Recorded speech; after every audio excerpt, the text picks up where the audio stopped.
So my name is Katie Hyatt. I am a L1 spinal cord injury. I am about 6 years post, and I use K-Post. I feel like when I use parallel bars, I have to focus more on my hand placement and like moving my hands, and I get to actually like moving my feet properly. And so I don't have a very fluid walk when I use parallel bars. Whereas when I'm in the second step, I don't have to worry about moving my hands around. The machine just moves with you. You get a lot more fluid walk. Pay more attention to what my feet are doing and like when to take steps. I like the use of it because it helps with everything really. To worry about moving your hands, and like that's where most of the risk for falling comes, is like hand placement. Like if you misplace your hand, like you're gonna fall. Whereas you don't have to worry about that with this.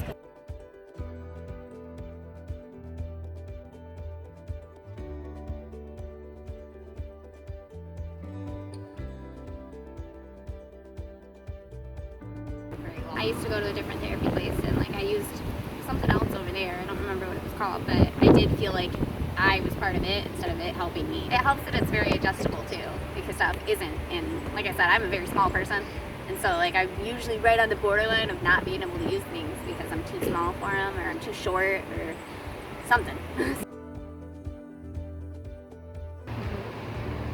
I wouldn't say I'm to the point where I have community level walking. I may get there one day, but I'm not there yet, and something like the second step is probably what would help me get there.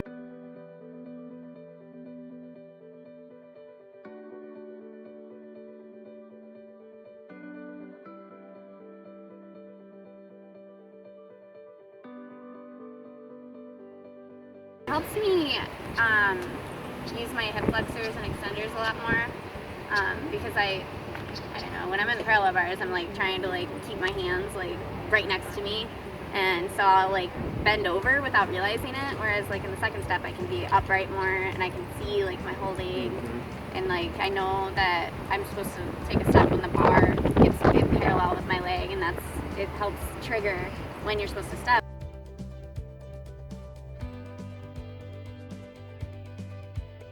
Stable in the second step than I do in the parallel bars on my own, because like I said, like you don't have to worry about moving your hands, and like that's where most of the risk for falling comes, is like hand placement. Like if you misplace your hand, like you're gonna fall, whereas you don't have to worry about that with this because you're already there. Like you don't have to keep moving your hands around, and you can really focus on what you're doing. So in my opinion, it's a lot less of a risk for falling than a parallel bar or a walker even. Because my walker I have to like kind of pick up, and that's scary because you just place it wrong and you have no balance. So like if it tips, you tip, whereas the second step can't tip. Like it just holds you there.